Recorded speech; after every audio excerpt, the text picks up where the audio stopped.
سورہ روم قرآن مجید کی ایک مکی صورت ہے۔ محمد اسد صاحب نے اپنی مشہور کتاب دا میسج آف دا قرآن میں اسے دا بیزنٹائنز یعنی روم والے کا نام دیا ہے۔ محمد اسد ایک عقل پسند مفسر تھے جو قرآن کو سائنسی، تاریخی اور منطقی انداز میں سمجھاتے تھے۔ یہ صورت مکے میں نازل ہوئی جب مشرکین مکہ غالب تھے اور مسلمان کمزور۔ اس وقت ایران نے روم یعنی بیزنٹائن سلطنت کو شدید شکست دی تھی۔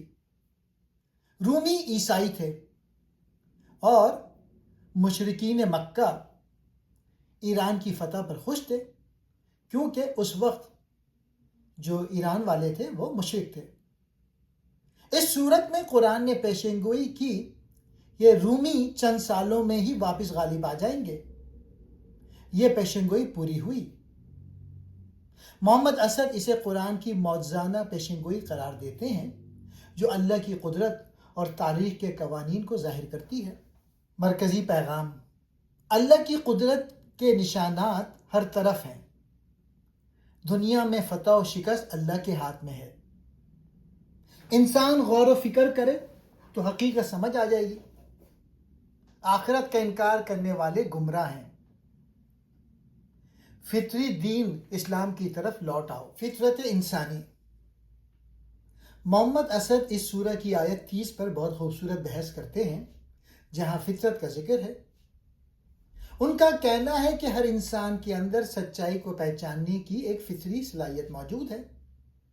اسلام کوئی نیا دین نہیں بلکہ اسی فطرت کی پکار ہے جسے دنیاوی لالچ اور تعصب نے ڈھانپ دیا ہے۔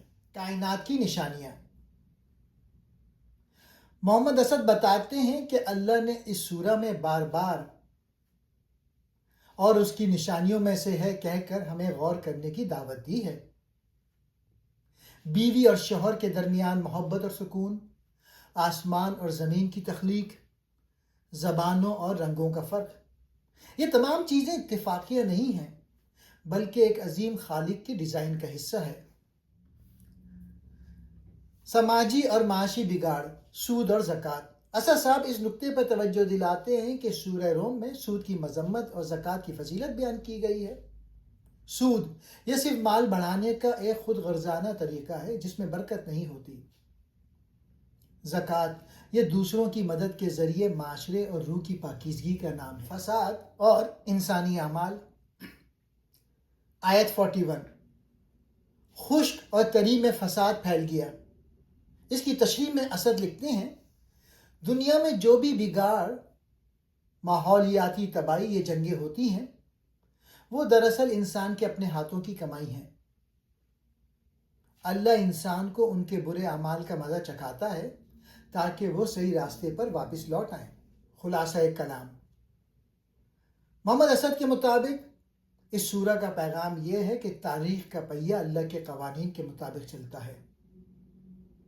مادی طاقتیں عارضی ہیں اور اصل کامیابی ان لوگوں کی ہے جو اللہ کی دی ہوئی فطرت پر قائم رہتے ہیں اور کائنات کی نشانیوں سے سبق حاصل کرتے ہیں۔